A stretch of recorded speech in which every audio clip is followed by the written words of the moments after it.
J'ai rencontré l'hématologue qui m'a annoncé la maladie, puis bon, qui nous a rassurés aussi, puisque pour une fois, pour moi, leucémie, c'était cancer, c'était mort.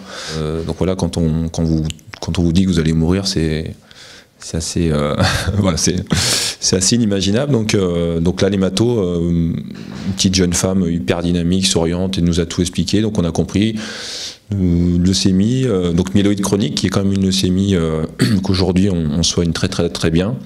Alors qu'il y a 10 ans, en fait, on en mourait encore. Donc, je remercie vraiment les chercheurs et l'évolution des médicaments. Il y avait des médicaments qui marchaient bien. Maintenant, on ne les avait pas encore testés sur moi. Donc, voilà, on pouvait voir un petit peu plus loin. Maintenant, il y avait toujours ce doute que ça ne fonctionne pas et que peut-être il fallait s'orienter sur autre chose. Et, donc, au début, je suis passé donc, sur une dose normale. Donc, moi, je prends du Glivec, d'un cachet de 400 mg par jour.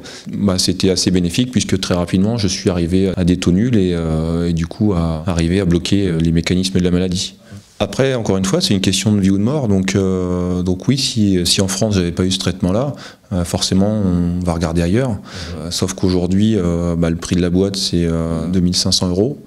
Donc là je double moi les doses, donc je suis à 5000 € par mois. Et c'est pas le salaire qu'on se fait tous les deux. Donc ouais, après je sais pas. Aujourd'hui, c'est pas une question à laquelle j'y réfléchis parce que le système français me permettait de me soigner, mais je sais qu'il y a des autres maladies où les gens sont obligés d'aller voir, notamment aux États-Unis, et puis se financer les traitements. Donc c'est des choses qui sont extrêmement lourdes. Voilà, je coûte aujourd'hui 60 000 € à la société tous les ans. Moi, ce qui me dérange, c'est que pour produire ces médicaments, la production et la recherche coûtent entre 15 et 20% du produit final. Je ne comprends pas pourquoi 30% servent à la communication, puisque voilà, ce sont des médicaments, on ne devrait même pas avoir besoin d'en faire de la publicité. En France, on se pose un peu moins la question parce qu'il y a cette couverture sociale. Voilà, moi, on m'a dit, de toute manière, tu es en maladie de longue durée, tu es pris à 100%. Donc je ne me pose pas la question de demain si ça va me coûter de l'argent ou pas. Bien sûr, je fais attention. Si demain le système s'effondre, oui, là maintenant, je vais dire attention parce qu'il faut que je sorte le portefeuille de la poche et il faut que je paye.